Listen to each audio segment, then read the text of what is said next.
as we said, my name's Amber Larson. I love clients. And no, you're not in the wrong session, but I love clients. So this is really hard for me today. I love clients so much. This is my third time at CXps. This is my second time speaking. Last time I spoke about adding gifts to elevate your client experience. I see some nods, thank you for that. So I am super passionate about the client experience. And yes, you are in the employee experience session. We will get to that. But I love clients so much, I actually have been a client. I've been the marketing leader, so I'm part of the 14-person leadership team for our company, Bartlett & West. But I've been a client. I actually, about 6 years ago, ran for and held public office.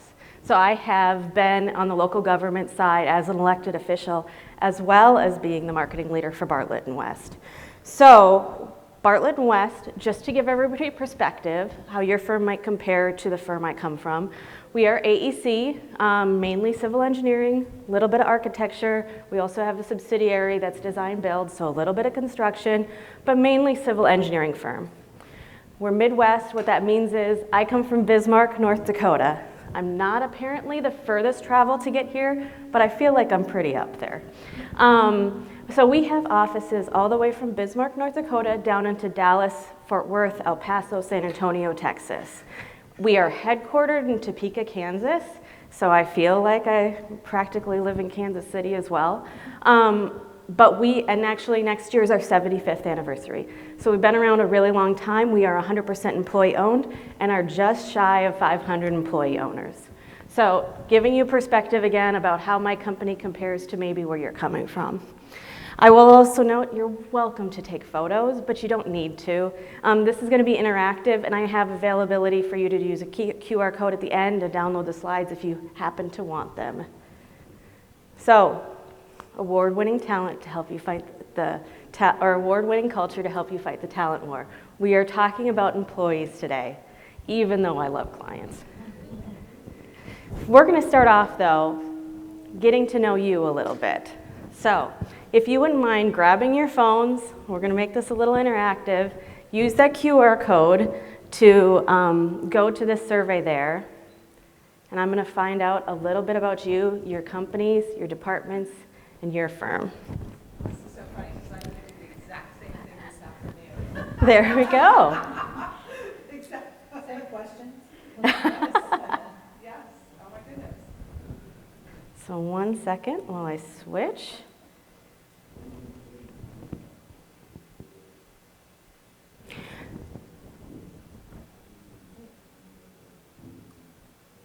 This isn't wanting to put it up on for me, so you guys will have to just go with me here as you're on the Mentimeter app. So first, rank how your team spends their time from most to least. And this is just drag them into order. You all are coming from a bunch of different firms, a bunch of different departments. You might be in a marketing department, might be. You might be seller doer. You might be actually business development. So if you would drag that around. We have proposal work, and you can't see it, I'm sorry, it won't share for me onto the screen here for some reason, but I'm seeing them live coming in. Proposals is leading right now, by the way. Great. So we're seeing, so proposals, bids, pursuing work is coming in top. Actually, trade shows and events is second. That surprises me a little bit, I must admit. We have a lot of the traditional marketing activities, content, advertising, branding, that's third. Billable work is coming in fourth, so less of the seller-doer side of things. Employee comms, employee side of things is fifth, and then everything else, you might be in some other type of role, is coming in sixth. I will tell you, I also did this presentation, shout out to SMPS. I did this presentation just about a year ago at Amplify. I've updated it since. There's a lot that's changed in our industry, but I did this as a breakout at Amplify July last year back in Salt Lake. This is very similar to the results I saw at that conference as well. So not surprising to see where your workload is. Next thing, what do you think is the biggest challenge facing your company right now? Maintaining profitability. By the way, you can multiple choice on this.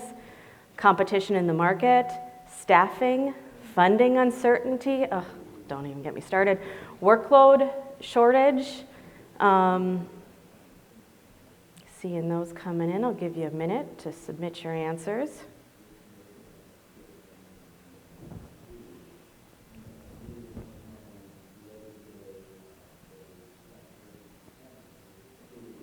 And I know you don't get to see this. So we have competition in the market coming in at the top with staffing also they're at the top. Maintaining profitability is really close up there. Funding uncertainty actually is towards the bottom, only 2 votes on that, and workload shortage. So good.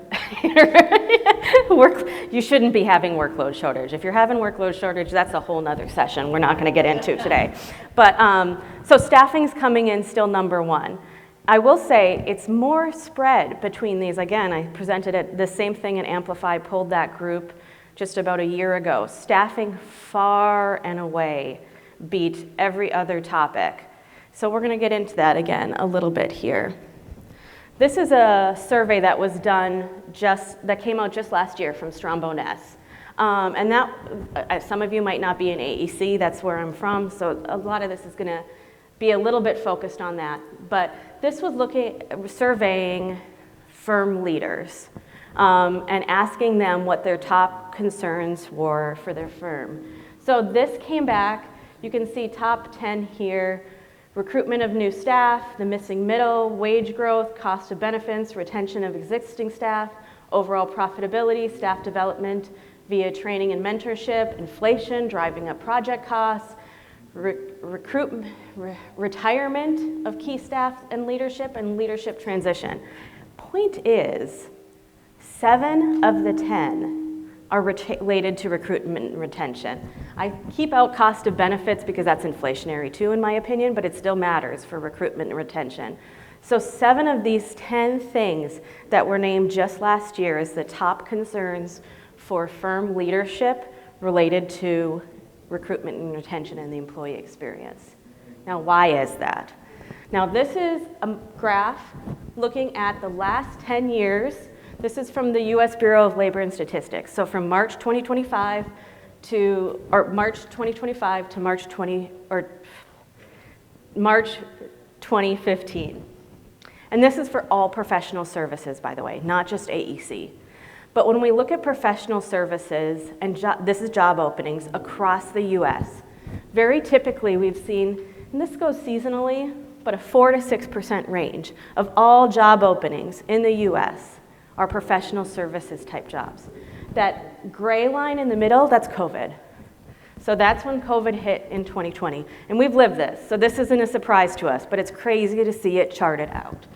Look at what happened after COVID, after that quick dip. We got up to just shy of 10% of all job openings in the entire U.S. were professional services job opening. So if we all feel like we've just lived a war of trying to get talent, it's because we have. It's because that in 2 years is insane. That's a huge change in what it looked like for us as employers, what it looked like for our companies to try and keep our people here. And that's what I'm going to go through just a little bit today, is what that experience was like directly at my firm.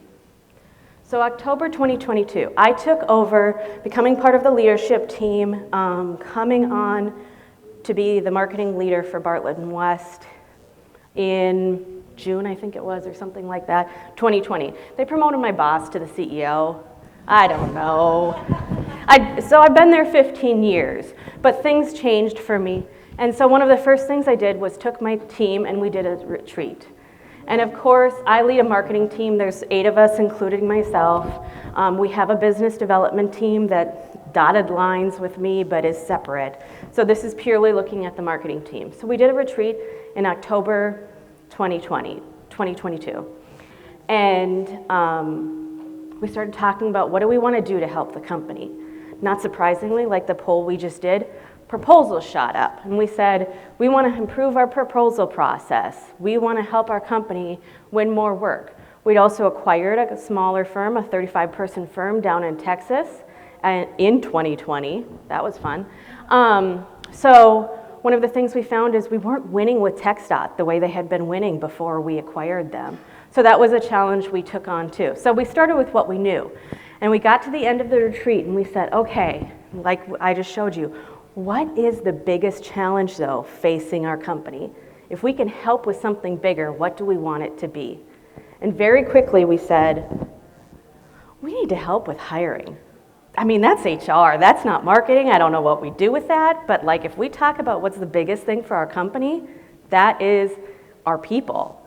We had, I hope you all experienced this, we had funding and workloads at a record high. We kept reporting our backlog is at a record. We're at 2 years of backlog. I mean, our people were freaked out, honestly. We kept talking about our backlog in this proud way, and everybody's freaked out.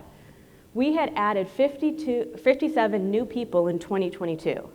We were planning to add another 40 to 50, and right now we're at a 500-person firm. Right then we were about 350. So that's crazy, that's scary. So we're sitting on the marketing team and we're like, we feel like we gotta help with this, but I don't know what that looks like. I don't know how to do that, but let's start. So we started, like the opening sessions we just heard about. I'm a marketing person, we are storytellers. So we said, okay, one of the biggest things we were hearing is that people would come in and they're like, this is a great company, I didn't even know about it. It's like, that is not what you want to hear as a marketer. I'm sorry, you're great. I didn't know you existed, but you're great. Oh, well, thank you very much. So what we started to do was started to tell our story. And this is the part where I'm going to brag. And we are not a bragging company, but I'm going to humble brag, and you're going to go with me on this. So marketing, we're storytellers. We had already a great company. We were not telling that story whatsoever. I thought the employee side was I love clients. I was all about the client surveys. I was all about those things. I needed to start telling the story of our employees too. So the first thing we did, Ingram's, best company to work for, March 2023. For those of you who don't, I mean, most people aren't going to know Ingram's. It's a business journal based out of the Kansas City area. Every year they take like 6 or 7 or 8 or something companies and highlight them as best places to work. This is, you submit a questionnaire and they look at that. So I filled out this questionnaire and I remember talking to HR and they're like, oh, that's cute. They're not gonna pick us. If you guys know the Kansas City engineering market, let alone Kansas City job market, this is insane. I mean, it's insane. It's like all the top employers. It's just whatever. It's like we're some small little firm. We're not small in comparison to 10,000. I'm sorry, we're not going to get this. So HR thought I was being cute, but we went and we submitted it anyway. And I shared the story of the work we'd been doing to change our talent pool, to bring women back up more in our company, to bring more diverse voices back up into our company, about our retention rates. I shared the story for the first time about our low turnover numbers, our employee development, the things we were already, I take no credit for any of this. It was things that other great people were already doing that we weren't sharing. And here's the amazing part about winning that award, which I was shocked we got. Kudos to us in marketing and haha to HR, we got it. Although it was their work that got us it. But what was crazy is they published this. The information I provided them, they published it. They published our numbers, they published our facts. A couple months later, I got an email from Forbes, and I swear to you, I thought it was junk. I almost ignored it. I totally almost trashed it. It was an email from Forbes saying, you've been selected for America's Best Small Employers. They give this out every other year. So we haven't gotten it since. I don't even know if we'll get it. It should come out in like a month. No idea. But it was one of those, hallelujah, what is this kind of things, because you don't submit for it. They have some other company that like trolls online, if you will, and finds your information, and that's how you get selected. It's not a survey, it's not an application, it's a thing. So telling our employer story for the first time got us national recognition from Forbes. And I tell you, I bought that logo and we used that to the high hilt. But then we had another employer. This is Prairie Business, so that's I'm from North Dakota, South Dakota, Eastern Minnesota, another business magazine. By the way, that's the only employer award we'd ever submitted on. We'd had that a couple times. Only employer award we ever submitted on before we submitted that Ingram's. Never before had we even tried that. So we got these 3 employer awards in 2023 in quick succession. We know employee experience, I hope you all heard this from this morning, leads to company success. Employer experience, client experience, company success, they are hand in hand. So at a time when I hope everybody in our industry was killing it, we jumped up 32 spots on the ENR the next year, and that's revenue. So that is just our revenue growth. And that's ranking firms all across the nation, just how they're doing. So everybody was doing great. So to do better than everybody doing great is hard, but we got there. We also that year submitted for the Dallas Business Journal Best Place to Work Award. I'd mentioned we'd acquired a firm in 2020. This was one that had a survey. And by the way, we are super careful about not going after employee awards that have to survey our employees unless we actually want the information and plan to do something with it. We do not survey for survey's sake. We already survey our employees and have our own where we're tracking our employee net promoter score. We're tracking our employee sentiment with a pulse survey. So we didn't want to just survey employees. So we're very careful not just to get awards for awards' sake, but find out something. So the Dallas Business Journal is one of the few we went after that actually had an employee survey to it. And why we did that was because we'd acquired that firm and we wanted to make sure in the Dallas-Fort Worth area our employees felt the same way as what we were seeing across the whole company, because we were concerned that there was a slightly maybe different culture still there within that office. Luckily, it came back great, and we won the award. Again, the employee experience, though, just a couple months ago, our ENR ranking came out. We again grew 24 spots in a time when everybody's doing great and everybody's growing. But that's the difference that that employee experience can have. And just a few weeks ago, we'd also submitted for Zweig's Hot Firm Award. This is the first time we ever submitted on that. And we came in number 35. So first time we've ever submitted. And for those of you who don't know, this is an award just for the AEC. This is, the other ones, really it's a ranking of how big you are in the AEC space. How much revenue you have related to how many employees you have shows where you're ranking. Zweig is different. Zweig, it does not matter your size. And actually, I'm jealous not to be in the other session as well, by the way, because they're also on the Zweig Award. So Zweig actually is a 3-year growth over growth. How are you doing? How is your revenue growing? So it's growth over yourself and checking how well are you doing growing yourself and creating success scaled against yourself within a 3-year time period. So again, point of this, the awards are all nice, and I'll tell you, the awards made a big difference. We do not have now where people don't know who Bartlett and West is. I'm going to take you on a sidetrack, but I love this story as a marketer. I was at a women's award luncheon in my city in just last month, and I was sitting next to a newer in her career staffer for our senator, who had moved from Grand Forks. We have a huge university in Grand Forks. So she'd only lived in Bismarck, the capital, my town, for 2 years. And I'm sitting with her and she's talking about how she's working for the senator and what she does and all that kind of thing. And then she turned to me and she said, well, what do you do? And I said, oh, I work for Bartlett and West. We're an engineering firm. Excuse me. And she said, I know you. How do I know you? You're a great place to work. I mean, come on. And before I could ask, she said, how do I know that? Why do I know that? And she talked about our United Way, our local United Way, and all these awards we kept getting. We won like 3 awards at the luncheon that they'd had just a little bit ago. But the point is, that was the goal. The awards are great, but it wasn't that. It was the person who she works for our senator. I care that she has a solid opinion, but she's not most likely ever going to work for our company. But she connected we were a great place to work because of the story we were telling and the things we were finally getting out there that we hadn't been. So I want you to have some concrete information about things we did, things you can think of for your own company, how we did this, because putting your employees at the center of your business, as we just showed, is business sense. It helps your clients, it helps your bottom line. There is definite ROI that we saw from those changes that we've had related to that. So one of the things we did, I actually pulled this first idea I stole from a Client Savvy conference, actually, or Client Savvy presentation. I was sitting with Ashley from HIT. If any of you know Ashley from HIT, she's amazing. We were doing a Client Savvy breakout. And she told me, quiet quitting time, people were leaving firms like crazy, that they had done a retention bonus.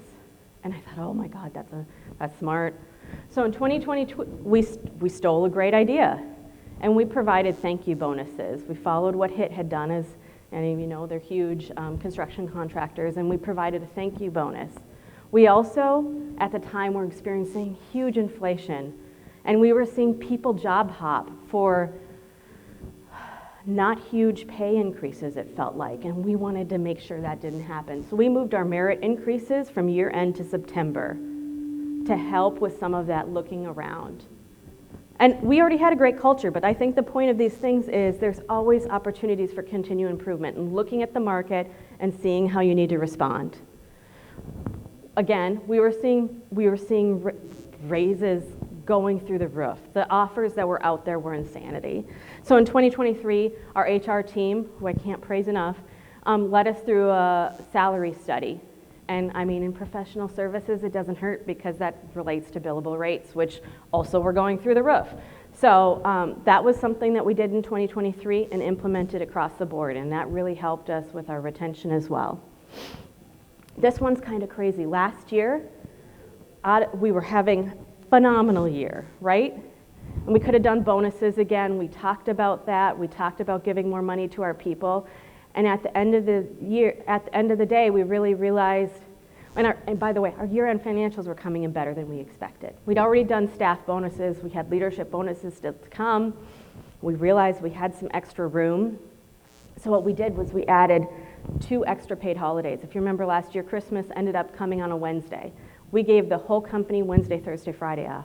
I promise that was more than I ever expected for how grateful people were for that time when the whole company shut down for a longer period than we expected. Meant more to them than an extra couple $1,000s in their pocket in a way I never would have expected. And so that was something that was really cool. With all these things we've said, and you can see, we haven't repeated them. We didn't do thank you bonus again. We didn't move our merit increase up again. I don't know if we'll do those extra holidays again, but so we made sure not to create that as an expectation, but show that there was a reason and why it mattered.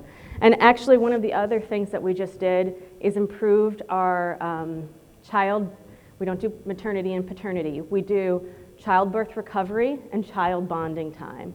And that was huge, something, we have great surveys. It was one of the few things that we heard inkling in from our employee surveys that they wanted us to be better. We'd hired so much new staff, and our benefits in this way were a little bit they were okay, but they weren't great. They weren't keeping up. So that was something we did just at the beginning of this year that, again, came straight from listening to our employees and addressing that. All right. So company culture side, those were company benefits, company pay. Company culture side. I mentioned my boss got promoted. We had in 2022, we actually had our CEO, a longtime CEO retire, and a new CEO put in place. The reason I mention this is because of how much it was a non-milestone in our company. Like, not even talked about. Outside of our leadership team talking and congratulating ourselves about how unimpactful that was within our culture. And they're 2 completely different people, by the way. 2 completely different personalities, but that's how important a great culture and succession planning is. and how important it is for your leadership team to be ahead of these things is it's not something our employees really talk about. It's not something on the radar. It's not something noted within our company. That's very important. Sorry, my allergies. 2023, we also started working to get that employee voice captured. We had not done employer brand work before. You might have saw me raise my hand where we actually surveyed job applicants. That's how we were surveying it as part of that work on our employer brand. So we did that work with an outside consultant, capturing our employer brand and working on that messaging work so we could start to tell people who we are as an employer. 2023, we also solidified our commitment to uncommon flexibility, part of our employer brand messaging. And I know this isn't for everyone, but we are a 100% ESOP company. We're crazy flat, crazy flexible, not a workplace for everyone, by the way. If you are about a title, we are not the place. If you want a quick decision, we are not the place. We love having, 30 people provide input on a decision. We are so collaborative, almost to a fault. So it was really big for us as we were starting to see large employers start to mandate days in the office and stuff. We'd always been very, you have a doctor's appointment, go, flexible as you need to be. So that was really important for us because we had a lot of employees questioning, are you going to stay that way? Are we going to still be that company we were before COVID? And so having a message from our company leadership saying, yeah, this is who we are and who we intend to stay to be was important. The last bullet point is probably personally my most exciting. Last year, we actually added a position just specifically for employee communications. We added an employee communication manager to our company. This was requested by HR, actually sits within my department. We had debate back and forth about which department, doesn't really matter. It is a collaborative position between marketing and HR that has had the most company-wide impact. We hired an amazing person, but beyond that, we're a very flat organization. The amount this person is spoken about in our board meetings, in our leadership team meetings, which she's not part of, it's astounding. That position was a game changer for us. So when we go back to that poll on the Mentimeter and you said, how much of time is spent on these different things, like adding something, looking at and focusing on what you're telling your employees and the experience of your employees, adding a position around that. We all wanted a position around client experience. A position around employee experience is just as game-changing. It is crazy what that's been able to do. Next year we have our 75th anniversary. The thing she's working on cross-selling initiative in our company, educating our employees on cross-selling. She's working on our company she's a year in, and she's the person collecting our company history and telling the story of the history of our company. She is working on so many different things related to our strategic plan right now. It is crazy. That position was a game changer. And company metrics. So we talked about, we do already track our employee net promoter score. These are the metrics to show the ROI of how this matters. Our employee net promoter score sits on average around a positive 65. For any of you don't know, I'm assuming you all know, it can go from anywhere from a negative 100 to positive 100. Employee net promoter scores, I'm assuming not for most of you in this room, but on average is about negative 10 to positive 20. A positive 40 is considered excellent. So we're proud of that number. Thank you. We also average about a 7% turnover rate. That's crazy. It's about half what the average is, and we have obviously, conversely, about a 93% retention rate. So we weren't just adding employees, we were keeping employees. We were keeping track of the people who were already in the door. And how that worked, I said 2022 we hired 57 new people. By the way, this is including interns, so it's a little skewed in that way. It's not always adding to our FTE. We were planning to add about the same in 2023. Sorry. We actually added 97. almost 100 new people to our smallish firm. Last year, another 87. And we're keeping the people we're getting. So that's crazy. By the way, this is not acquisitions. We have about 15 in that number that was actually acquisitions, in all of those numbers. Everything else was organic growth. So telling the story of our company just became a game changer in how we were able to win out in the marketplace. So that was a lot of me talking, and you can tell my voice is struggling with it. So now it's your turn.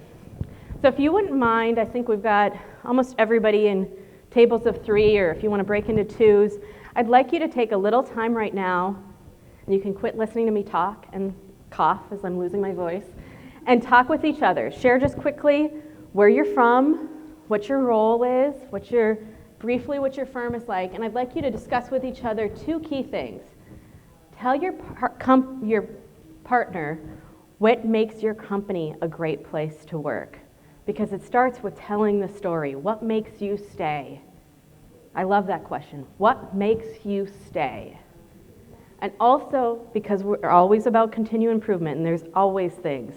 Right now, for us, the next generation of leadership is our challenge. We're so flat that rewarding the next generation of leadership is a super huge challenge in our company that we're tackling. So what could make your company even better? I'm going to give you a little bit of time. Go ahead. You can, oh, by the way, this is a long time sitting. Feel free to stand up too, please, especially if you're done. Stand up, give yourself like 2 minutes where you actually get to stretch your legs. So I'm going to give you a little bit of time here, talk amongst your groups. This is amazing to see everybody interacting. I know I'm up here presenting, but I hope you just got great ideas from each other, because that's the real value of connecting with each other and getting ideas. Like I said, that idea I stole from a conference back in 2022. Hello, saved us. So, yes. But we've got a couple minutes left together. There's a couple things I'd be remiss not to talk about. You know, I showed this slide, and while we got to almost 10%, we are more back in normal, I would say. We're back in normal in terms of the recruitment, what it looks like in the job market. We're more back to a more normal labor market now. So I don't want you to think, oh, she ignored all that, and what does it look like now? There is some very important things when we think about a more normal job market within professional services and what that still means in terms of employee experience and recruitment and retention. Now, one thing that is not more back normal is mergers and acquisitions. I mean, we're sitting at a conference today that obviously just went through an M&A. So this is a pretty big topic across professional services. I mentioned that firm that we'd acquired in 2020, 35 people down in Texas. We'd had an office in Texas for a long time, but it was for BNSF. It was a rail-related service market that we had in Fort Worth.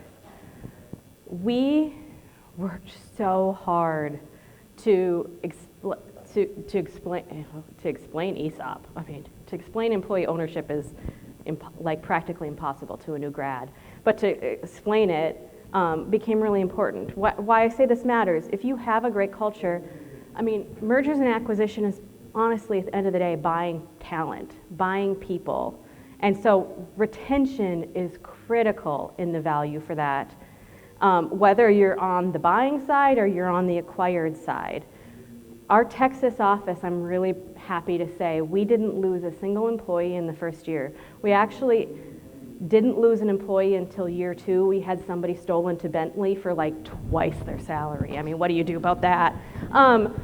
But that was really big, like having a really strong culture. Like, sure, we're not trying to, have such a struggle to just get 5 people to apply anymore, but that mergers acquisitions is big when we talk about why employee experience still matters.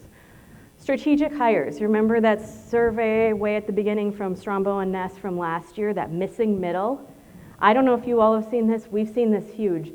The missing middle is available now in the way it hasn't been for years. That strategic hire, especially with what's happening at state and federal levels with uncertainty of jobs, you can now get those strategic hires in the way you couldn't for the last couple years. So it's really a good time to think about what could be a game changer position within your company. Who would you love to get, and knock on that door, because you'd be surprised how much they're willing to listen now in a way that maybe they weren't before.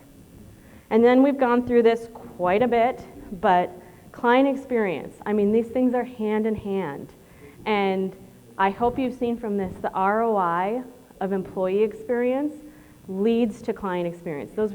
The connection to revenue, the connection to growth, the connection to success is huge. Happy employees help make happy clients, which helps make company success. Now, he's recording me, but I will tell you, we are employee-owned firm. We just, on Monday, had our latest stock evaluation come in. Last year, we grew 38%. We had the biggest year we've ever had, maybe second, but huge growth. Focusing on our employees, of course, we're not neglecting our clients, but the amount of growth we've seen from this is astronomical. So if you have somebody who doesn't understand why investing in your employees makes sense, you need to get them to this conference. You need to get them on board, because it is just a huge missing link if you're not doing this. With that, we've got about 5 minutes left. I mentioned, here's the QR code if you want to download any of these slides. It's a PDF you can just download. You can get any of that information. I'm going to open it up for questions, and also open it up. You guys had such great discussions at your tables. If there's anything you'd like to share, because I love getting ideas too, if there's anything you'd like to share in terms of something that you heard from someone at your table, or something, with their permission, of course, or something that your own company is doing that you want to share, we've got a couple minutes to spare before I stand between you and lunch. Yes. Thanks, Zach. You shared a bunch of the things that, the initiatives you all did on EX. I know you mentioned a little bit about, it sounded like an employee survey, but how did you decide what initiatives to do? And what your employees wanted? Okay, we think that they're going to want, these bonuses, right? Right. Obviously, so we do that. But then you said, later on, oh, actually, maybe those few extra holidays around Christmas was actually more valuable to them. And I'm just curious how you got some of that information. Yeah, listening tools are critical. So during COVID, HR started we call it "How are you doing?" survey. The question is literally, "How are you doing?" Some vendor gave it to us. How are you doing? It was mental health check-in for our staff on a scale of 1 to 10 with a comment field. How are you doing? We did that. That's our pulse survey. We've continued that, checking in on how are you doing. Then we also, of course, have the employee net promoter score, where we say how likely are you to refer us to a friend or colleague. Anyway, there's always a comment spot for those, and that's how we find that stuff, is the comment fields. And our employees, we've been doing this forever. They're used to it. They're used to having a voice to be able to tell us and by the way, after our board meetings and our leadership meetings, our CEO and CFO go around to every single office in person and tell stories of the company and debrief. And so they reinforce, this came out of something we heard from the employee survey that we're looking at. So they're telling people, and you can put your name, but you don't have to, it's anonymous. But when somebody puts their name, our CEO follows up with them for their comment. So those are some ways that we do bring all of those things together in terms of listening to our employees. The other part is we are 3 years into a 5-year strategic plan. We actually have 3 pillars of that. One's around clients. So it's funny, I'm sitting here presenting on employees, but I'm the champion of our client feedback and client experience. So we have a client experience pillar. We have an employee pillar. So it's I don't know what the wording is, but the employee one is inspire our employee owners, and then we have one related to growth. So 3 pillars within our strategic plan. And so a lot, like celebrating our 75th anniversary, telling the history of the company, that's a strategic initiative within our strategic plan under that employee pillar. Thank you. Thanks, Zach. Great question. Okay. Anyone else question or something you want to share? Thank you, Graham. Common flexibility, what is it? You mentioned, I think it was in relation to postability. Can you talk a little bit about more? Yeah, we were always, great question. We've defined it as work where you need to, when you need to, with the best interest of yourself and your clients in mind. Honest, that is it. I know. But what that means, yeah, you can't just go, move to China and not get approval for that. Like, I'm going to just go work remote from China. I'm not going to change my hours so no one knows. No, there's HR laws and all those things. So it's not as, yes, you need to work with your supervisor. You need to be communicative of that. But it also means that we trust people to be adults and do their jobs. We don't say, here's where you're going to work, and these are the hours you're going to work and what we expect. And that's been the culture for our company the whole time. That was what we did, is say, this is who we've been, this is not changing. We're not doing days in the office and saying that. You guys, we trust you all to be adults and figure it out. And that's where we're at with it. And there's challenges with that, 100%. There's challenges in mentorship, there's challenges with in-person meetings, all of those types of things. There's challenges with, what we're working on now is just like, hey, turn on your computer, turn on your camera. Like when you're on, that's okay, work from where you need to, but turn on your camera. Like we need to still connect as people. Those are the things we're working on now. Not telling people how to work or when to work, but just how to stay connected, how to update their calendars, things like that. Anything else? No? Thank you all for your time today. I so appreciate it. Thank you.